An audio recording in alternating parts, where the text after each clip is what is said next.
I guess we don't need to call roll, huh? Just need to call to order. Public comment. Items not on the agenda, 3-minute limit. Not seeing any. Move on to item 3, review of laws and legal provisions related to ADU laws. So we wanted to bring you up to date on some things that have been happening at the state level and sort of in our local analysis of some of the laws. A couple of things to highlight. There were a number of bills pending in the state legislature regarding ADUs, and some of these have nothing to do with sanitary districts or special districts at all. For instance, one of them has to do with allowing or removing cities' abilities to limit growth within a half a mile of a BART station. And so there's a lot of stuff happening statewide about transit and density, and you hear about a bunch of laws at the state level about ADUs. Most of them have nothing to do with us. Most of them have to do with density and urban core and transit and planning kind of questions. But we have to sort of track them all because sometimes things splinter in at the last minute because somebody offers an amendment. So it's generally the usurpation of the police power of cities and counties. Right, right. Generally, it is about stepping in and, in my words, sort of stopping cities from limiting growth. And the state's goal is to promote growth purely from too few housing units in the state and high property values and high rents. And that's sort of the underlying foundation of these whole discussions. One of the biggest bills going through the legislature this year that did deal with us was Senate Bill 831, which was a Wachowski bill. He has been sort of the father of many of these ADU laws, specifically 1069 and 229, which passed in the previous 2 years before this legislative session, and did have impacts on sanitary districts. Well, 831 this year has died in committee. So 831 will not even get voted on by the legislature and will not even get acted on by the governor. Not this year. Not this year. So this is a continual moving target, but it was a significant bill that basically eliminated many of the controls we would have to deal with connections and connection fees and even sewer service charges, the monthly charges that pay on a tax roll. So it was a wholesale rewriting in some ways of sort of the foundations of special districts and sanitary districts, and there was quite a bit of work from CASA and many districts statewide to provide written letters and written information to the committees in the legislature to try and stop 831, or at least amend it because of the impact it would have on our ability to provide service. Did you say that was a Senate bill? Yes. Is he up for election? Sorry. I don't know. So 831 has died in committee. A couple of other things that we wanted to highlight, specifically in our last discussion, we talked about sort of 4 legal questions, and one of the other things, we'll probably have another meeting of this ordinance committee needing to start dealing with our rates.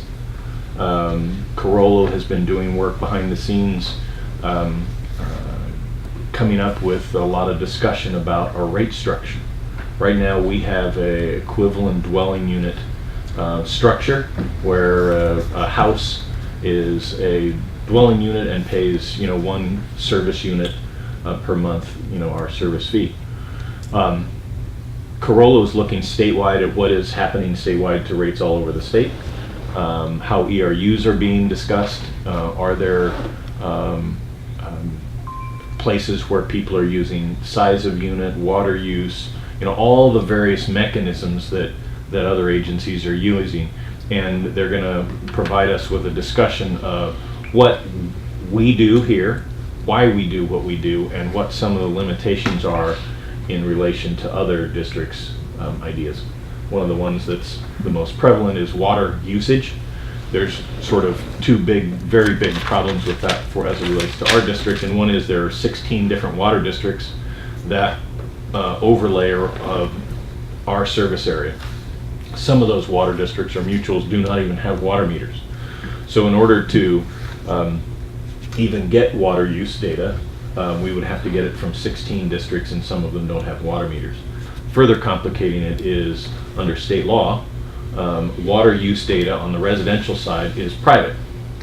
So we can't even go to the 16 districts and ask them. They are not allowed to legally provide us that information. So there's mechanisms that are out there that work for places like Ventura, where they're providing both water and sewer, and they can use that data that they have in-house to come up with their sewer bills. We can't do that. So they're going to come and start talking to us about different kinds of rate scenarios. When? Probably in 2 to 3 weeks. I have the long conference call with them tomorrow, and as soon as we can condense that into sort of some bullet points and some discussion, we'll have it before you. You know, the only place I know that doesn't have water meters is the city of Sacramento. Well, there are districts here that do not have water meters. They must be mutuals. Yes, Yes, mutual. okay. Right. But we can't even get to water data anyway because of state law. Yeah. And so, after my long conference call tomorrow about where we are, we'll bullet that down to a discussion to come before you for discussion about water. So today, what we really wanted to do was circle back on 4 legal questions that we talked about in previous committee meetings. Proposition 218 in state constitution, in terms of taking precedence. What's the difference between a type 1, 2, and 3 ADUs? And an important sub-question in that is, when is an ADU structure to be considered existing? 3, how does owner-occupied term impact ADU approvals? There's specific language in some of these.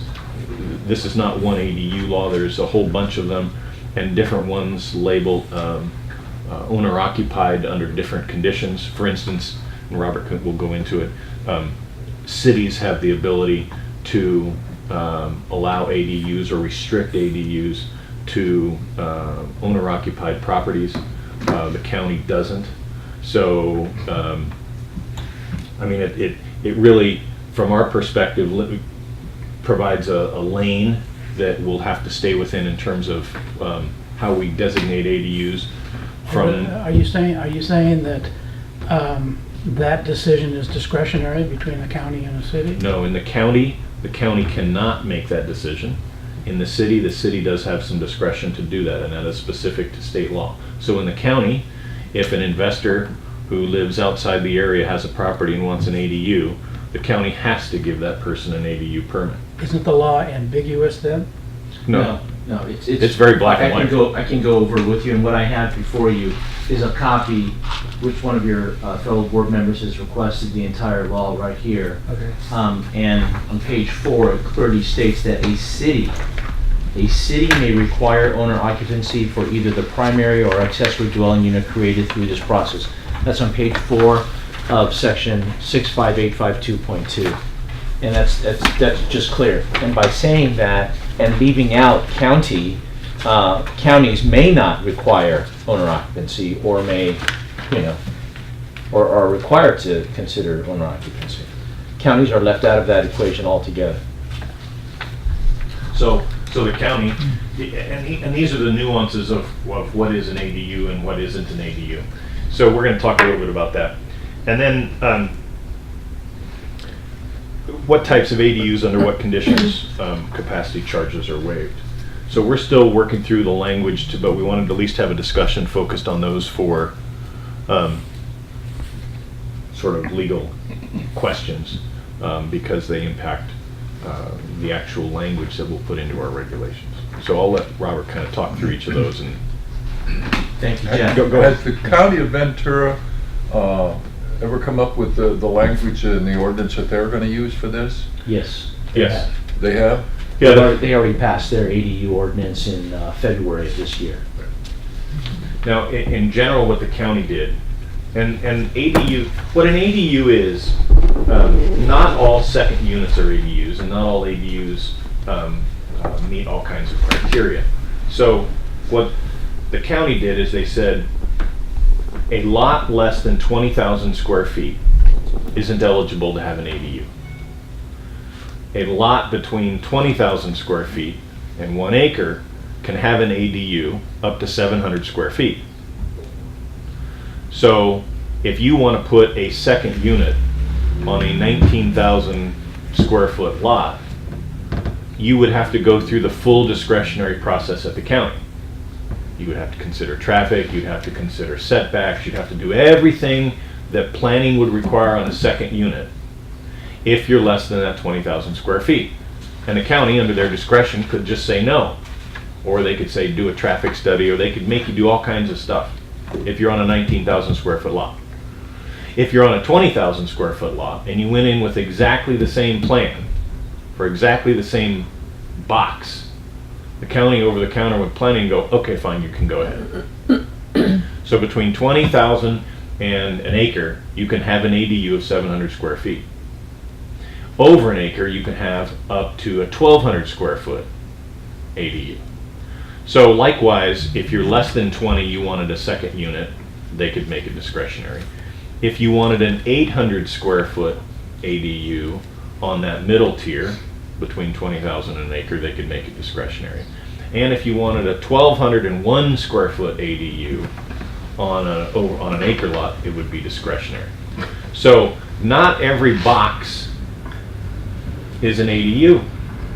And some are completely waived of planning conditions, parking, setbacks, all kinds of things, purely because they fit within these mathematical matrices that the county's adopted. Likewise, the county can't designate you have to be an owner-occupied. So if you live outside the county, we have parcels where the mailing address for the parcel is outside the country. So it's full employment or full opportunity for greedy realtors to buy up cheap houses and then put a second dwelling unit. I don't want to characterize any particular class of people. You didn't, I did. It's okay. A person can buy lots in the county, not live in the county, come in with ADU applications based on lot size to fit below those maximum size ADUs, and they're granted ADU permits over the counter, ministerially, no conditions basically other than it has to be safe. But you can put them right on a property line, you don't have to provide parking, all kinds of planning rules. That's what this is all about. So the county has adopted that set of criteria. The city has a different set of criteria, which is much more loose. The city didn't come up with lot sizes and minimum lot sizes and maximum unit sizes. They came up with a whole different criteria, which allows for much more widespread use of or application of ADUs. Now, we have a moratorium on issuing ADU permits because of all these complexities in these laws that are still going through the legislature today. We have about 20 properties that had already been identified prior to the moratorium that may have had an ADU or a second unit or an unpermitted connection. And in about November of last year, we stopped all enforcement action on those parcels because of the conflicting and problematic ADU laws. So we got 20 properties. Now there's no. How many in the county? How many in the city? I would have to look through them, okay. But there's no interest accruing on those properties. There's no penalties accruing on those properties. There's no enforcement action, inspections, anything happening on those properties. Well, this is pretty clear. We're going to need 2 ordinances then, aren't we? Well, we're going to need to figure out how some of those pre-moratorium properties apply. Now, after the moratorium, we've continued to identify properties that come to us through a variety of sources, tips, all kinds of things. And we have about 50 of those post-moratorium properties that have been identified that we will have to visit and inspect those properties. Some of them may have second units or unpermitted units. Some may be ADUs, some may not be ADUs because of this county rule on size. And so we'll have to deal with those after the moratorium. But again, there's no letters sent out, there's no interest, there's no penalties, no nothing. You're gonna have to review our unpermitted, Yes. Yes, we're gonna have to, aren't we? yes. Yes. Oh, And an ADU is really still an unpermitted unit, because we want to permit it. yeah. The question is what fees apply to that permit. We want to know how many connections we have to our system. Some of them may not pay connection fees, but we still want to know this property has 2. One of them was of this, a full house variety, and one of them was an ADU. Sometimes we'll have a house and a second unit that's not an ADU, because in the county, if it's on a lot less than 2,000, 20,000 square feet, it's not an ADU, it's a different flavor of box.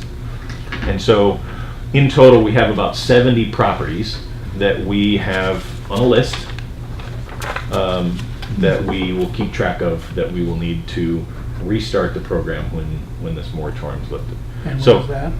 When we update our ordinance to include all these laws and figure out how to deal with these legal No, questions. the physical ending of the moratorium. It extends right now until October October. 22nd. Thank you. So with that, I'll let Robert go over some legal stuff. Okay. Thank you, Jeff. I think Jeff's done a really good job of kind of giving you the good context on this. Let me just go back and touch on a few Even things with that all he my said. interruptions. Yeah, even with all of those, I mean, it just kind of helped them get through a lot of the detail that you should know. First of all, we didn't find out that SB 831 was dead for this year until late January. So that was part of our reason for extending the moratorium, was not knowing what SB 831 was going to do. And that would basically, as Jeff's already pointed out, upend all of what we knew about ADU law up to that point in time, because it was the same author who was going in to make a third tweak to the law that he brought forward in 2015, 2016, all because of the housing shortage in California. So all of this, again, should be seen in the context of there's not enough housing for all the people in California, and they're just doing everything that they can, whether it be streamlining permitting processes for brand new developments or doing something like an ADU to add more units to the housing stock. So 831 is dead for this year. There was a second bill called AB 2890, and that still is active, and it did have some elements in it which would have actually extended the exemption from connection fees for all types of ADUs, not just the particular type that we're going to concentrate on today. CASA and all of its members basically opposed that language and asked the author of that bill to kind of clean it up, which he eventually did, and therefore CASA has removed its opposition to AB 2890 and is now a neutral position. That bill is still active, it's still in committee, it still might be passed by the various houses and brought to the governor's desk, but we don't know that just yet. That's by Ting, right? Yeah, Ting, right. That's So- AB 290? 2890. So AB 2890 may morph into something else. We don't know, but we're watching it very closely. And again, that just tells you the uncertain nature of ADU law that we're trying to deal with. And it does have an effect. It might still have an effect on how a utility or special district or sanitary district like OVSD will be able to charge fees for its connections and its capacity charges and for its monthly service fees. So with all that being said, let me just kind of go through the 4 questions that were left out there from your last meeting. And what I've done is given you 3 handouts. One is a copy of the actual existing ADU law in Government Code Section 65852.2. All right, and so that is the handout that is 6 pages long. The second handout I've given you is a copy of Government Code Section 66013, and that talks specifically about water or sewer connection fees, and that is a 3-page handout. And these are all codified now. These are codified. This is existing law right now. This is right out of Westlaw. So this is what is the law as it exists today. The third thing I asked Brenda to make a copy for you is the different types of accessory dwelling units. And that was the same, this is the same diagram that was given to you back in June, but it's a very handy way of understanding what types of ADUs we're going to talk about. And let me just say this right now, the one that is of most importance or impact to the sanitary district is type 3, the interior ADU, and that's a good way of kind of discussing that. So let me go to the first question then. How does Prop 218 in the state constitution relate to the recent housing laws that take precedence in regards to each property paying their fair share versus ADU laws that make certain units exempt from capacity charges? So just a little bit of background. OVSD, like every other sanitary district in the state of California, has statutory and constitutional powers to charge fees for their services. The Constitution, however, has been amended to state that if there are certain types of fees that exceed the cost of service, they're going to be called taxes. And if they're taxes, they're going to be subject to electorate review.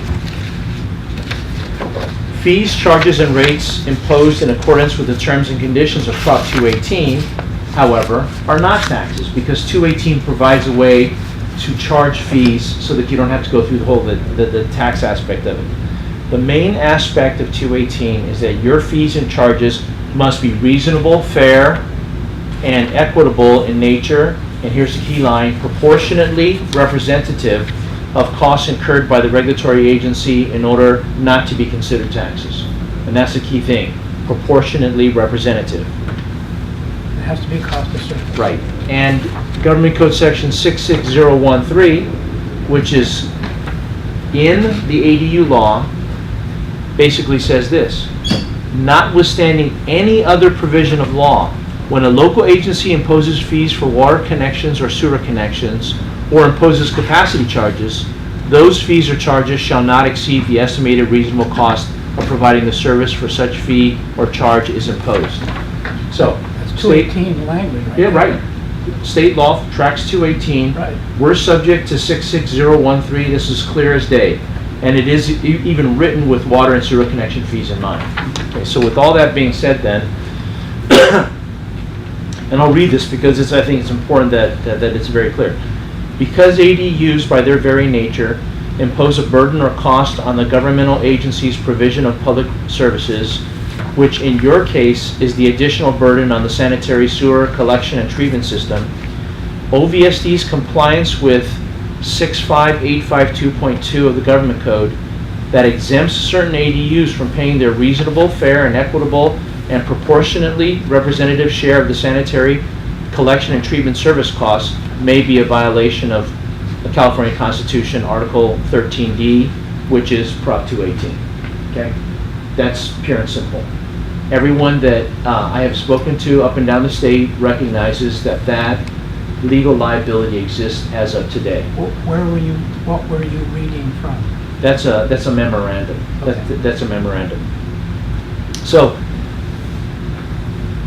I've gone to at least 3 CASA attorneys meetings and 1 specific Prop 218 meeting with leading attorneys on this issue, and all of them see this as a potential legal liability to go forward and to exempt a particular type of ADU, which is the type 3 ADU, from any capacity charges and connection fees. But I don't think that our ordinance would have charged them anyway, would they, since they're already hooked up to the sewer?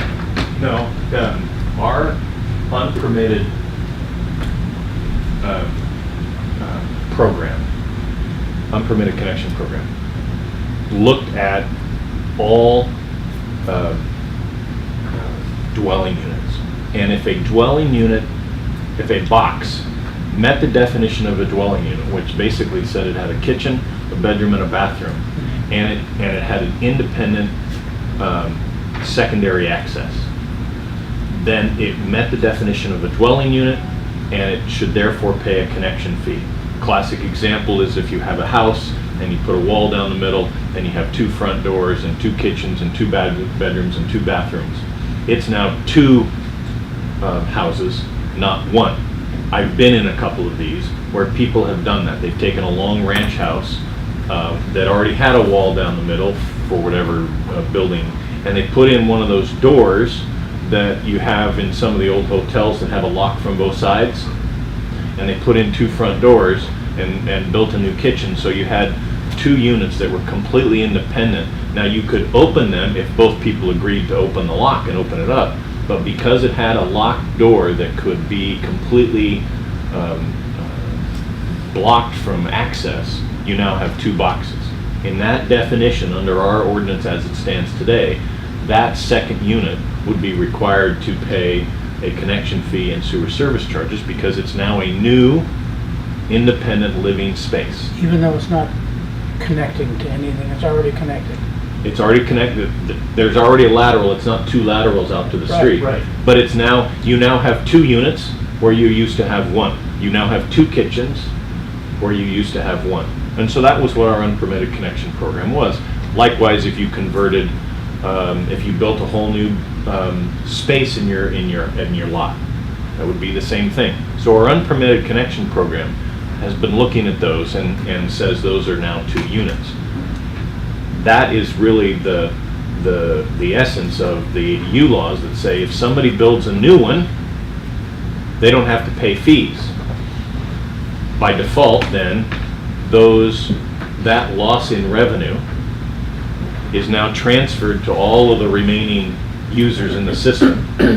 And so everybody that's connected to the system is supporting and subsidizing new units, which is specifically the 218 and the Prop 13 and the constitutional. That violates the proportionality right there, because by not having them pay that capacity fee, which is a one-time charge for the finite capacity within your treatment system, they don't share in that cost anywhere. So 1,000 people who are sharing that, but let's say 200 people come in under this law, they don't share in that proportionate burden of taking care of that finite capacity system charge.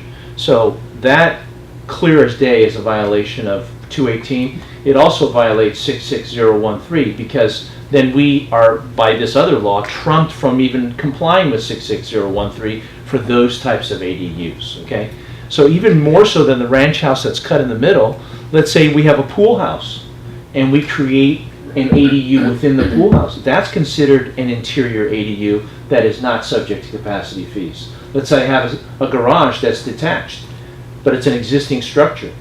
I can put an ADU in there and still not pay for the connection fee or the capacity charge as well. So this interior ADU language in 65852 is now broadly interpreted to mean any existing structure that has an ADU built within its existing confines would then be considered a free charge. And so the number of units, and I think that, I don't know how many of the 70 that Jeff referred to are going to meet that definition, but let's say all 70 did. That's a substantial number of additional units that are not going to have to pay any type of capacity fee that's already in your ordinance right now. But it clearly, even though they do not have a lateral that's going to be connected to our sewer system, it's going to be going through the existing building, the flow is going to increase, isn't it? Well, right. So here's the crux of sort of this issue. There's a finite capacity to how much flow we can take. Yeah. And that capacity is measured in different pieces because every pipe in the system has a capacity based on the diameter of the pipe, the slope of the pipe, and the friction coefficient of the inside of the pipe. So some of the pipes are higher capacity pipes than others because of just the way the system was built.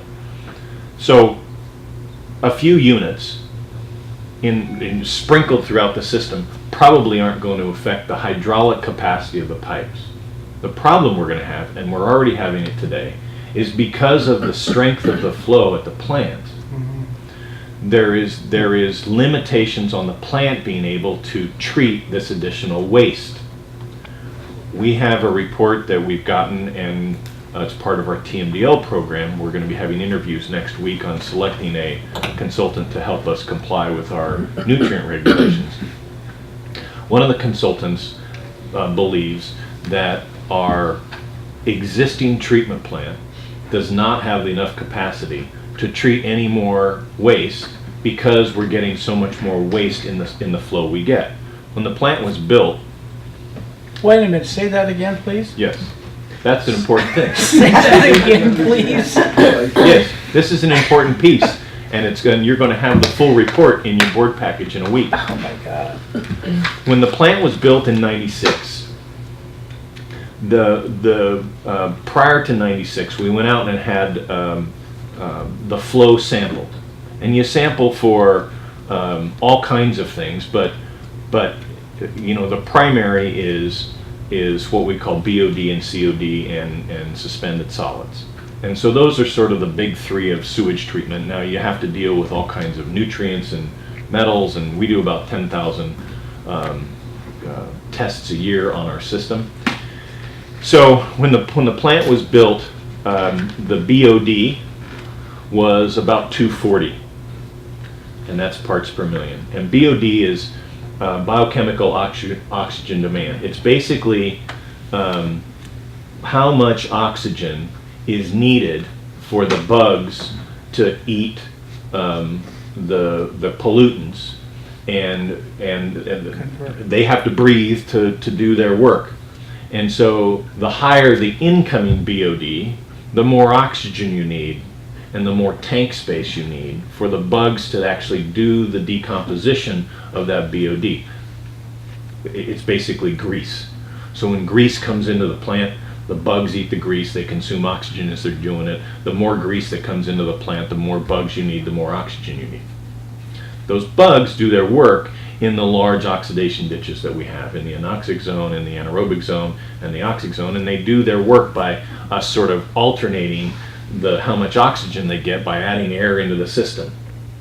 One of the consultants believes that because our BOD is now peaking at over 400 from a design of 240, that we are reaching the capacity of our existing plant to be able to handle that BOD on a go-forward basis. Because you need more time detention in the plant, you need a bigger tank, you need more fans blowing more air in. And so part of selecting a consultant to deal with the nutrients, the nitrogen and the phosphorus that's up, our ammonia is up probably 30%. So in order to deal with the ammonia and the BOD on a go-forward basis, we need bigger tanks. Or we need to do something to change how we operate our system. One of the solutions potentially is taking out these fans that spin in the water like propellers and basically beat the water by adding air bubbles into the water, and taking out those fans and going to what they call fine bubble aeration, which is you put in kind of those bubble aerators that you get in the fish tanks, the air stones. Well, you do a massive air stone system for the treatment plant to be able to add capacity in terms of air.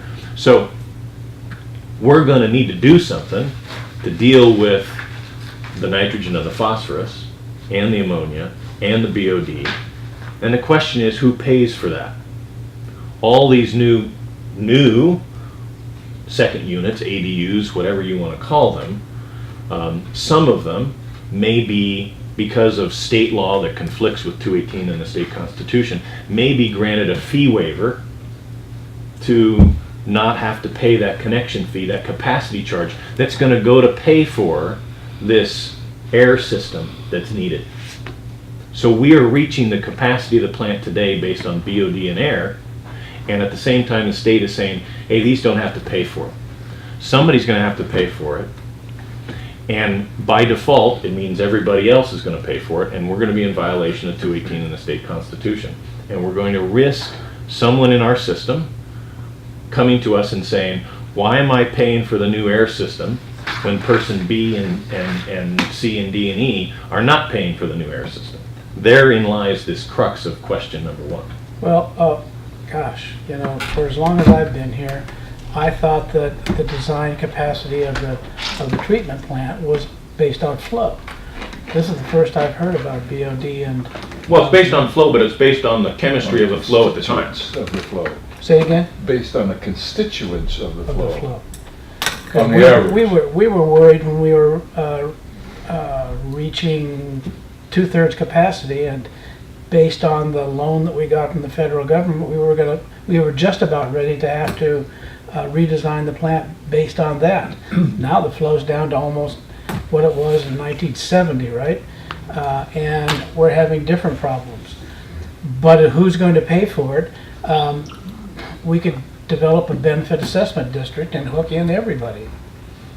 That's a potential, but that's gonna be a question of how that can play into the existing law as it is today. I mean, I think Jeff made the point earlier on, even without the analysis of the increased capacity, the increased need to do something to the system, was that it was gonna add like, what, $1 for every house? If you had for every 11 ADUs you give, it's gonna add $1 more. That figure now has just gone up based on this analysis here. That's just gonna make the liability issue here a little bit higher in terms of who might challenge our compliance with state law. And let me say this again. We are trying to comply with state law, 65852.2, and it's clear from HCD and from the whole entire state land use planning system, they want us to comply with 852. And so we have this little part, but our part has a lot to do with how we function as an agency, and that's what makes that first question an important question, and you should know about that when we bring to you the rest of the amended regulations for OVSD. Okay, question number one, you said that there was, I guess you read from a memo Right. from someone, right? Right. That's my own. That's your own. Right. That's your own analysis. Right.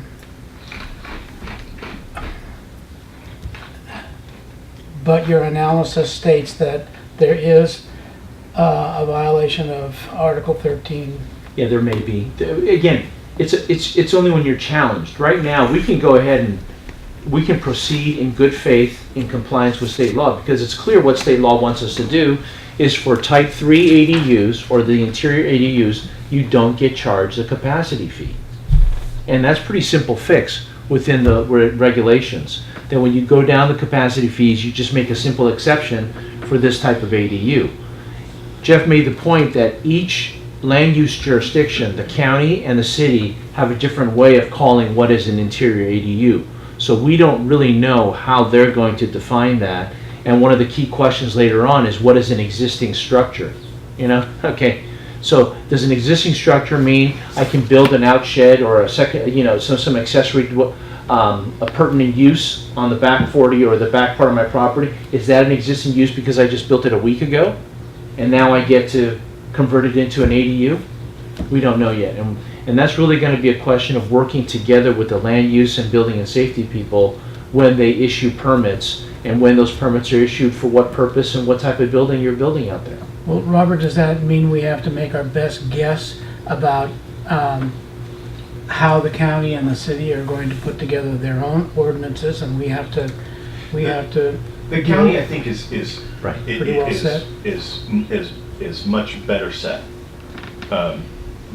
Their land use ordinance is very clean in a traditional sort of land use sort of way. They have specific lot sizes, they have specific minimums and maximums on the ADUs, they have a very defined process on second units. Again, if you're less than 20,000 square feet, you want a second unit. Granted, okay, we You don't don't get that. I mean, that's discretionary. Right. And so they're very traditional. The city is an entirely different animal.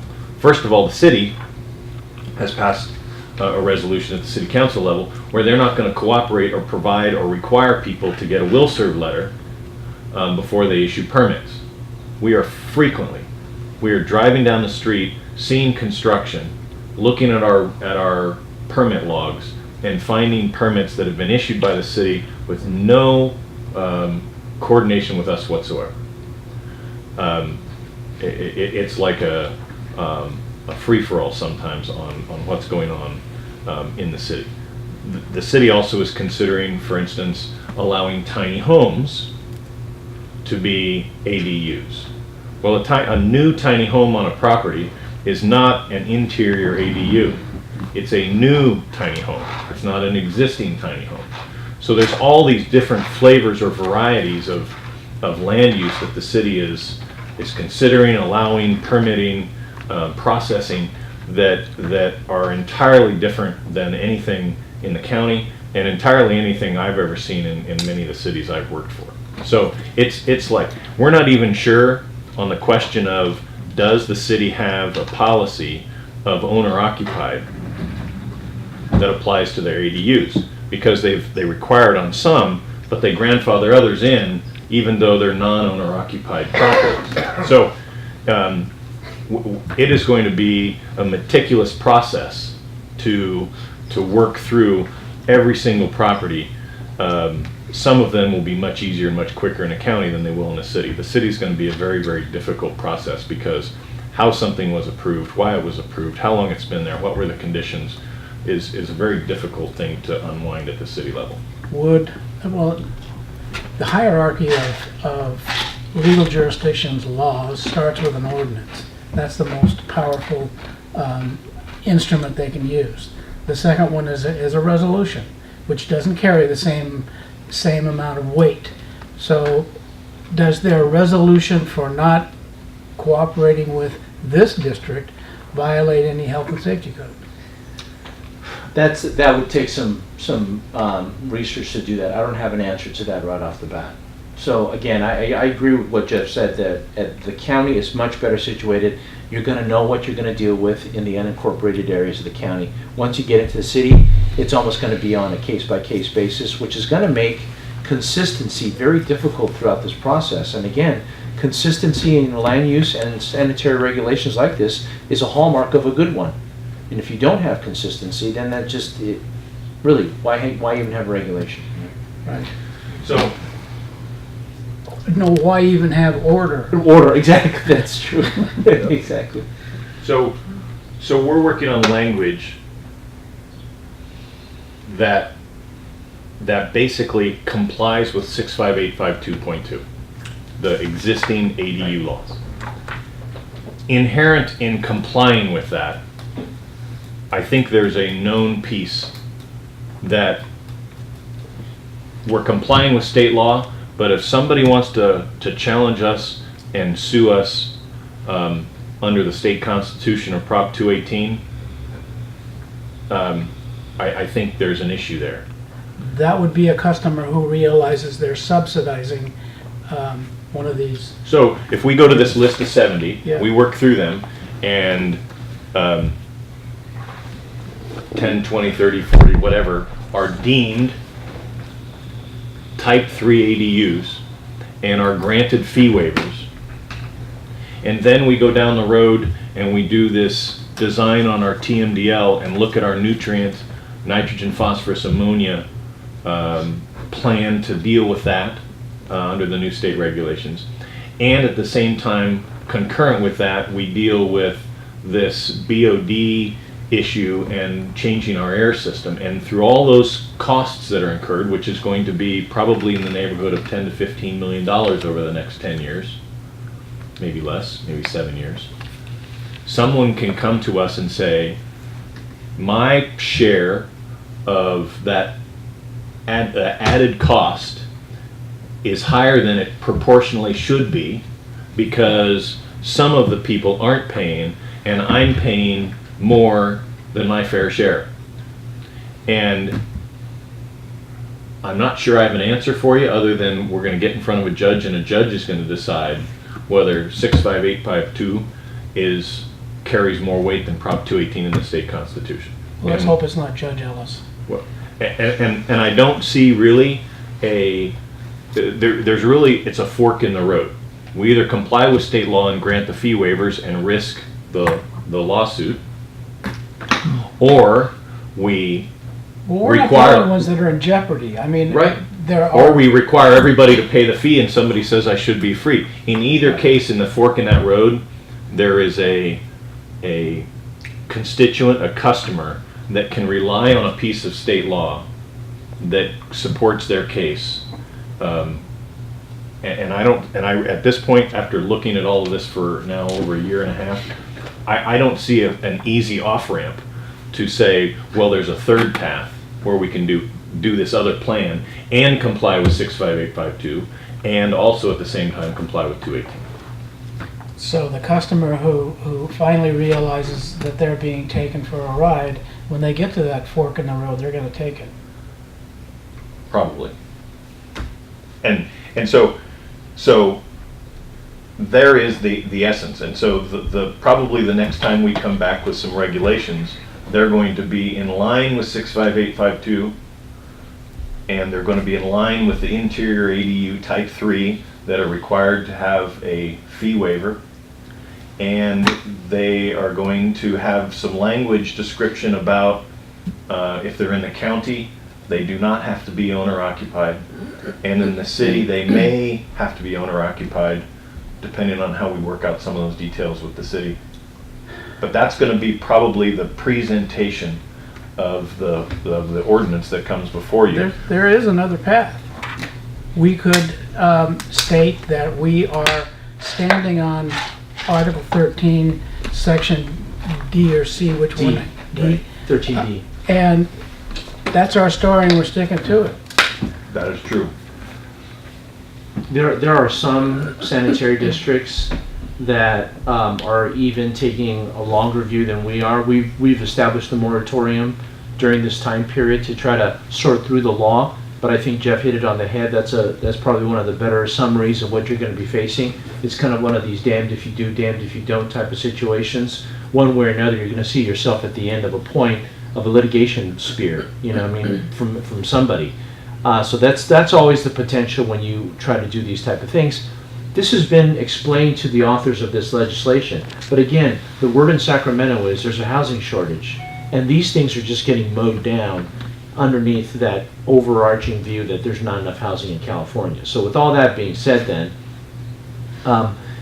there are some sanitary districts that are taking a very long view. These are much larger sanitary districts than we are. So if they made this change, we're not talking, you know, $1 more per month for individual users. We're talking hundreds of dollars more a month for individual users, and their costs are much larger than ours. So they're taking a very sensitive approach. They're not even moving. They're almost paralyzed at this point in time, knowing what the consequences are if they move in one direction or not. So I'll tell you something. There are larger districts around the state. There want smaller sanitary districts like ourselves and medium ones to kind of move forward and take the first step into this ADU pool and see what happens. And those districts don't even have a moratorium. They're just waiting. They're just standing down. Wow. In other words, they're letting it happen. Right. Some other place. Whatever the city Yeah, wants to let happen. and they want to see how the courts are going to sort through this thing. Now, one of the things to keep in mind is, on a numbers basis, probably 2/3 of the state of California sewer customers are served by special districts. Special district, yeah. You have, you know, LA County, you have Orange County, you have San Diego County, you have East Bay Mud, you have Sacramento County, you know, not including all of the districts that are like us, that are bigger than us as well. So about 2/3 of the state, you know, in excess of 20 million people in the state, get their sewer service from a special district. And all those special districts and all those customers Rely on the fees. Right.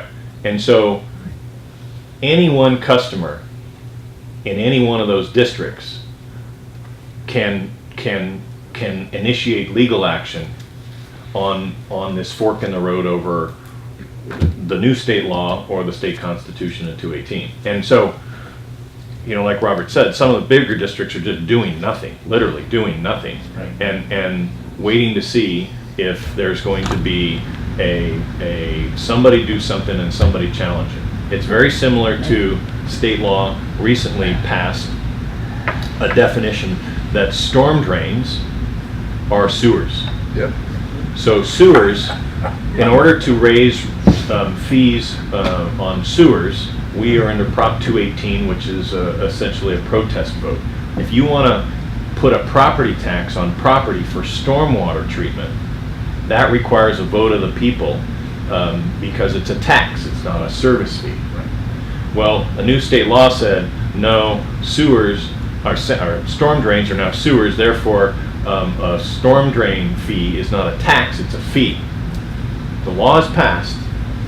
Nobody has in the state has tried to initiate a storm drain fee on parcels in their jurisdiction under Prop 218. And the county is gonna love that because they won't have to deal with their MS4. MS4 Right. permit, right. And so everybody in the state is waiting to see who's going to take the jump first and impose a storm drain fee on parcels in their jurisdiction, and see if there's a litigation to look at the state law that said storm drains are actually sewers. That's like saying a mule is a thoroughbred. That's And they're waiting crazy. for somebody to challenge them on it. Right. So we do have two choices. We can comply with 65852. We can draft language that says interior ADUs meet that definition, and we come up with language under our unpermitted units program that make all that straight.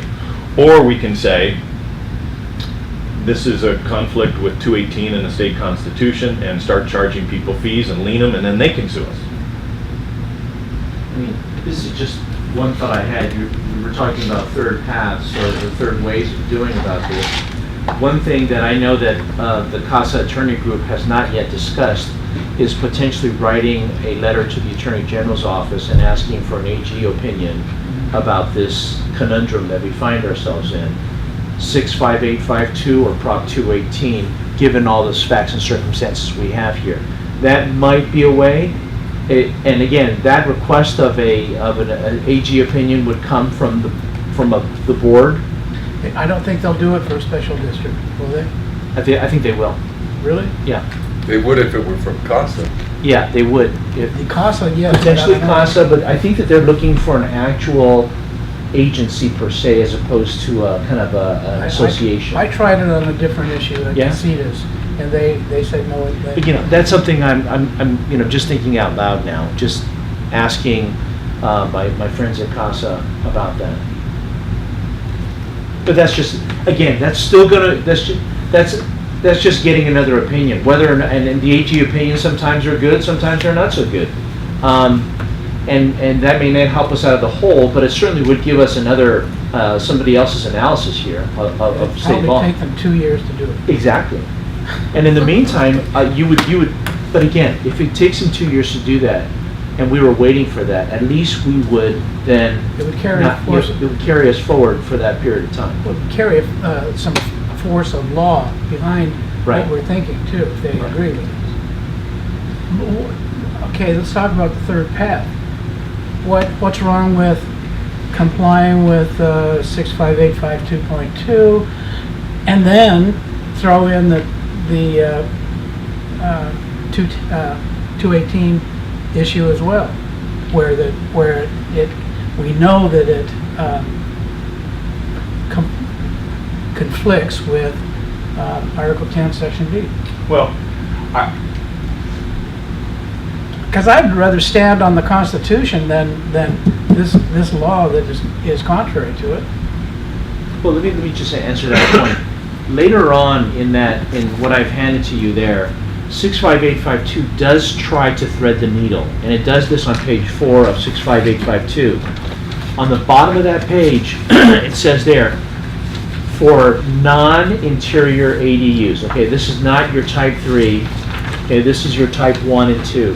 For these two right here, that are either standalone or attached, those ADUs may require a new or separate utility connection directly between the accessory dwelling unit and the utility. Which one are you reading? Right on the bottom. That B? Yeah, B. Okay. See that where it's in blue? Yes. Consistent with section 66013, the connection may be subject to a connection fee or capacity charge that shall be proportionate to the burden proposed by the ADU. Again, Prop 218 language. Right. And it allows us to do that for at least these two types of ADUs. That's my blending of what our ordinance should be for 1 and 2, and then stand on Prop 218 specifically for type 3. That's where the battle's gonna be. Well, what would you rather stand on? 65852 or Article 13D? That's a very good question. And that would be a board decision based on the analysis that I've given to you. And I've already said that giving the free connection for the interior ADU puts you in a 218 liability. What's your read of the Supreme Court right now? Hard to say. You've got three brand new justices, Really? none of whom have a lot of California experience. Really? Yes, you have one who was formerly a law professor at Berkeley, did not practice law more than 5 years, and the other two are also academics. Well, he knows Bernie Whitkin backwards and Yeah, forwards. yeah. But you don't have people who are steeped in California law, and so they're all taking a fresh look at the state constitution and state law, and so far they have leaned heavily towards giving the state the power that it seeks to do through legislation.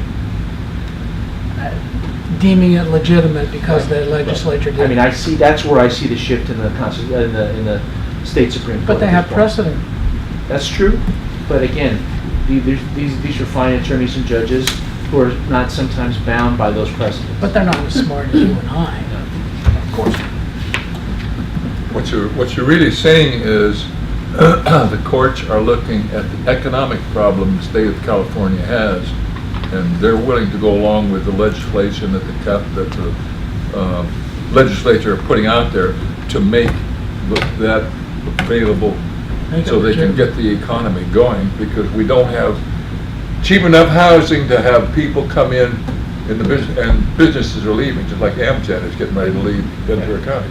I mean, that's a good way of putting it too. Again, the state has a concern for the health, safety, and welfare of its citizens. This is an economic-based type of legislation to increase the housing and affordability of housing, which is deemed almost a right to have affordable housing. Then, with that being the case, what's to stop the state using its constitutional authority again to adopt a law like So that? throw the rule of law under the bus, right? That could be seen as that way, yes. Well, I think that where the conflict comes, and it's a very prominent discussion about the economics of the state and housing and jobs, and those are very valid, community discussions. What we don't have is a case that's been put through the system that balances existing users subsidizing someone else to achieve this legislated benefit.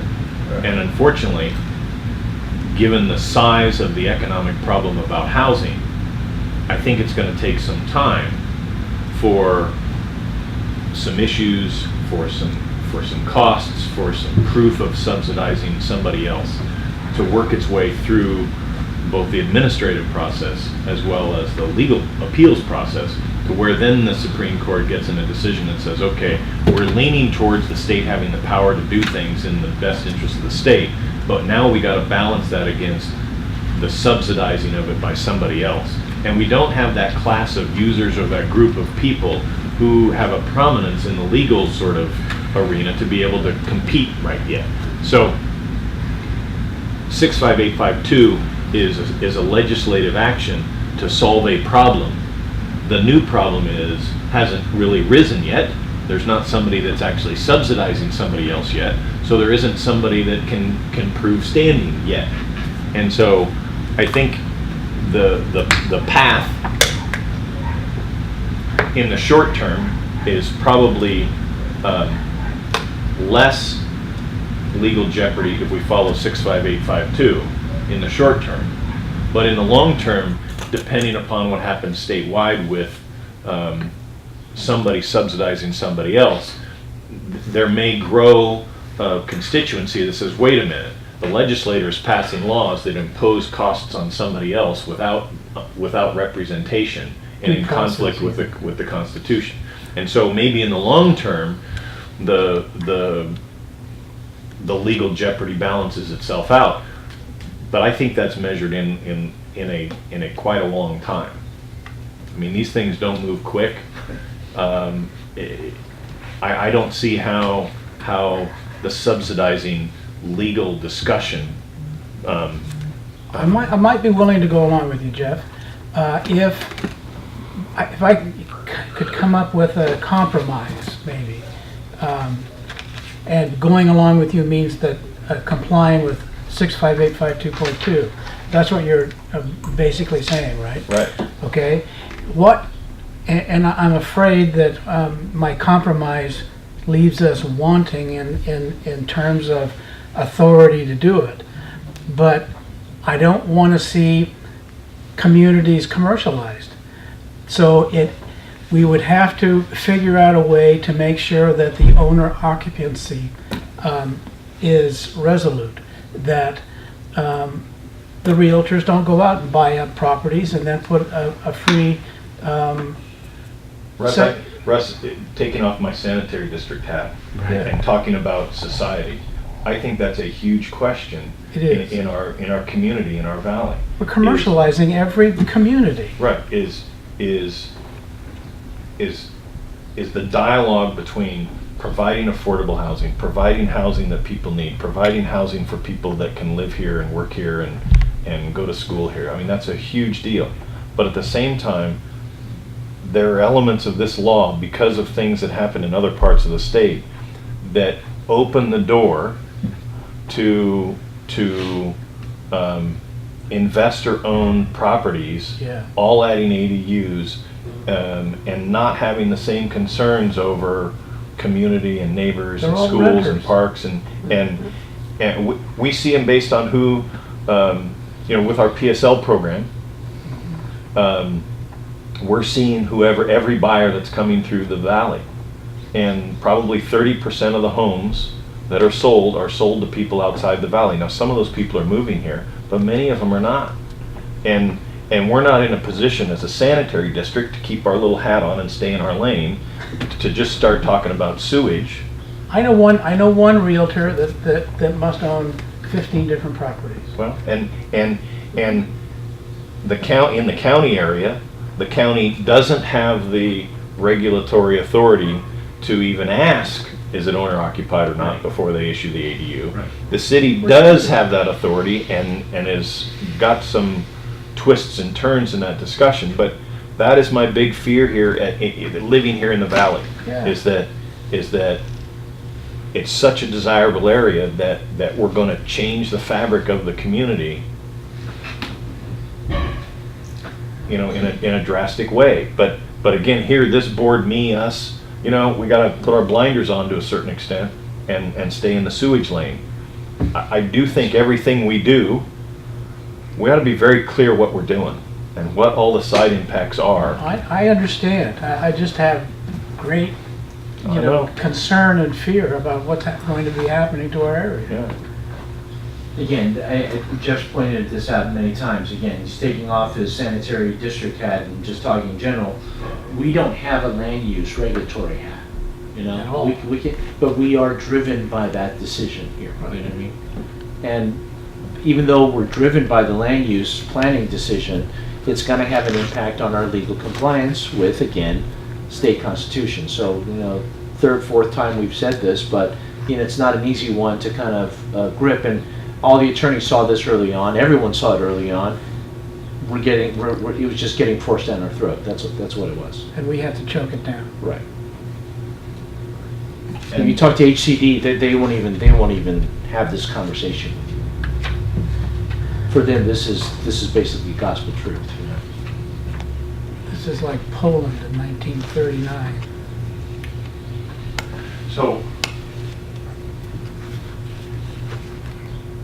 we're going to try and bring some compliance language to 65852 to you. We'll bring some other pieces that try and lay out where the risks are. Okay, just quickly go over type 3 for what you're thinking about for our ordinance. So if there is an existing unit or an existing structure, and somebody comes to the counter in the city and or the county and it meets the size definitions and says, I want to turn this garage, carport, something into an ADU, that unit under our read of the definitions and so forth, we would calculate the fees as a new unit, but we would waive the connection fees, the capacity charge. They still pay sewer service? They still would pay sewer service, the monthly sewer service charges and so forth on a go-forward basis. All right. The one thing we need to do a little bit more research on is when is a structure existing? Because there were existing structures that existed in 2014, 18, 1985. But if somebody comes in and goes to the county and says, I'm going to build a garage, pull the permit, build a garage, finish it, final the permit, walk into the planning counter a week later after the permit's been finalized and say, I have an existing structure, I want to turn it into an ADU. Well, we can deal with that ourselves, can't we? No, because we would never see the permit for the garage. Right. That's all at the planning counter, either at the county or at the city. And so we need to answer that question of when is something an existing unit. We'll work on that. But assuming we answer that question, if someone comes to us and says, I have an existing unit, I went to the county, planning gave me an approval to build an ADU, I want to permit this as an ADU. We would permit it, meaning it would now pay sewer service fees, the monthly charge on the tax roll going forward, and we would calculate the capacity charges, but we would make a record in the permit that those fees were waived. That way there's a record that we actually looked at it, we calculated the full boat fees for the whole unit, but because of 65852, we waived that portion of the fee. So we keep a record of where we've waived fees. Because if we just permit it, it'll be impossible to find those properties in our system of where fees were waived.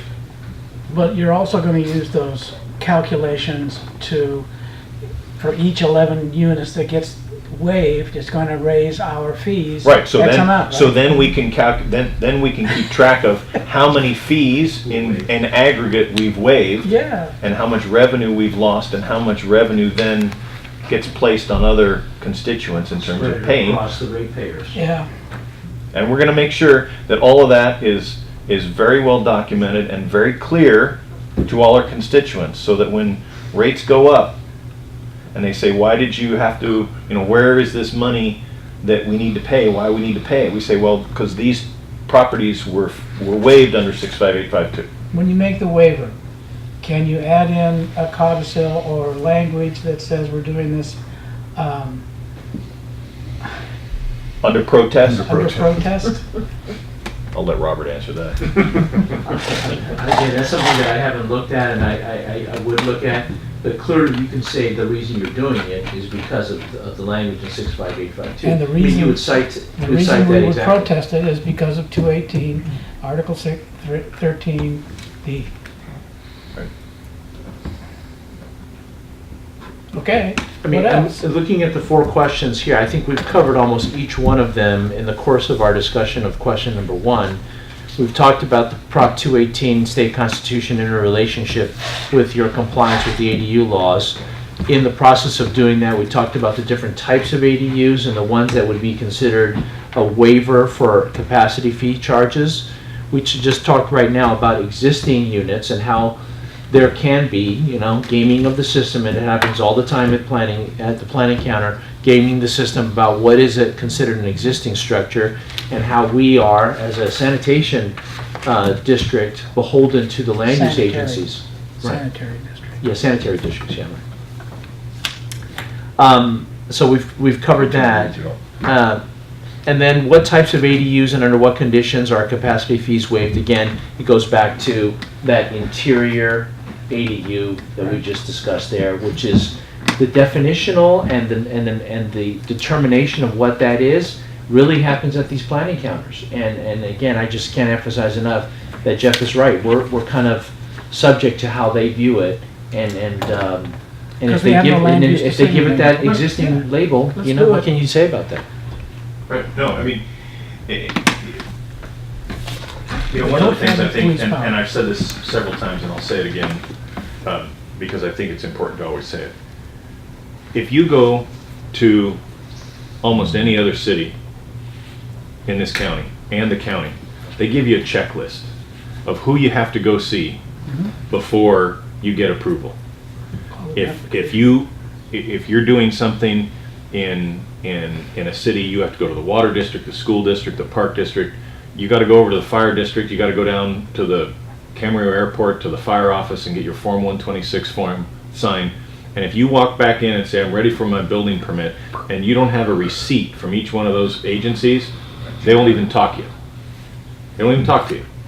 You need to come in with a little receipt from each one of those with a check paid, and it's a very methodical and interconnected interagency process. And the one with the schools is really fun, isn't it? Yeah, but you know what? Those agencies say we're not issuing a permit until you've made sure that all the other governmental agencies that have a legitimate, lawful regulatory oversight are satisfied. They don't talk about whether it's right or wrong, whether the Cayugas wholesale fee is high or low. They don't ask those. They want that form signed and there's a checklist. We don't get that from the city of Ojai. We get it from the county. We don't get it from the city of Ojai. Not only do we not get it from the city of Ojai, they issue permits and don't tell us because we have to catch people after the fact. And so we're going to have problems on every unit that goes through the city because it's all after the fact. And I don't know why, but it's different here than anywhere else I've ever worked. Is there a I guess I just